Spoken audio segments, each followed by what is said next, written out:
Kirk the idea that the Army could be a fit for you in your life? Yeah, I get asked that question a lot, or I did when I was serving. My father, he was, Vietnam vet, served in the National Guard. So I was exposed to the military world growing up. My aunt was a West Point grad. I didn't really understand West Point, but I knew that was a prestigious military school. And I had some thoughts about going into the military right after. Dad was like, absolutely not. If you're going to go in the military, you're going to be an officer, because he was enlisted. And he thought, as a small female, that he wanted to protect me. So I kind of put it on hold. I went to college, and, we didn't come from a wealthy family. My dad didn't have money to, pay for school. So as I was going into my third year, I didn't pretend to be, I'm an honest broker. There was a cute Army cadet who had invited me to a party and said, hey, come learn about this ROTC deal. And I went, and they were really fun people. And he introduced me to some of the other cadets. And then I found myself, before the instructors or whomever I had to talk to, learn about the program and getting a scholarship. And so I went forth to get a scholarship, and I was in the nursing program. So I was going, to pursue being an Army nurse. What did your dad do you said the Army National Guard? Yeah. Which state was he from? Was he serving as an Army National Guardsman? Massachusetts. Okay. So he had done a few different MOSs, but what is an MOS for the layman's that don't understand our military acronyms? Military Occupation Specialty, I think, is what the okay.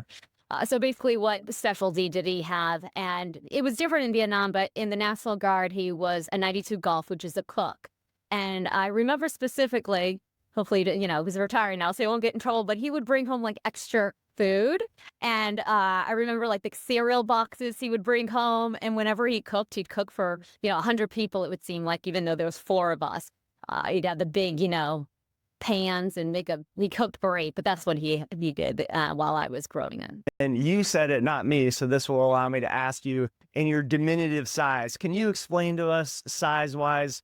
I mean, now I don't think it's possible that you're even 100 pounds. So in college, what are we talking? What are you, 4'10", 4'11", 85 pounds in college? Where were you? No, I've held on to probably 5 feet and maybe a half or a quarter. A small quarter and half inches go a long way.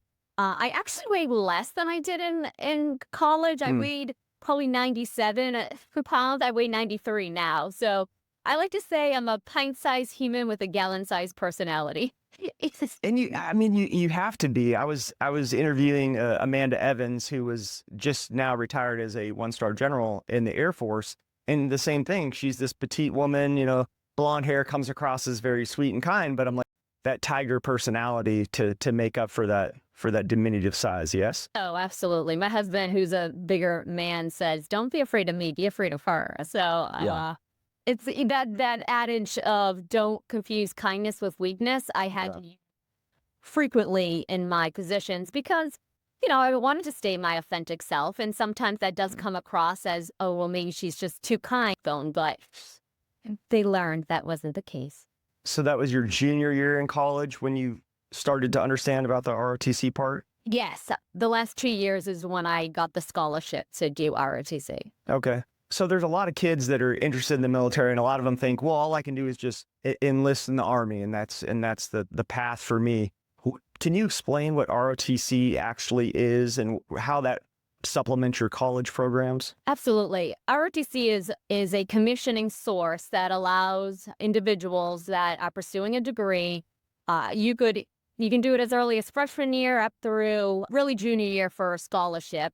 They pay for school. There is a contract that you would other side, but they teach you all the basics of basically like that 11 Bravo, that infantryman of what it's like to be in the Army. At least at ROTC, you can do any branch, but specifically as an Army cadet, I learned about the basics of being in the military.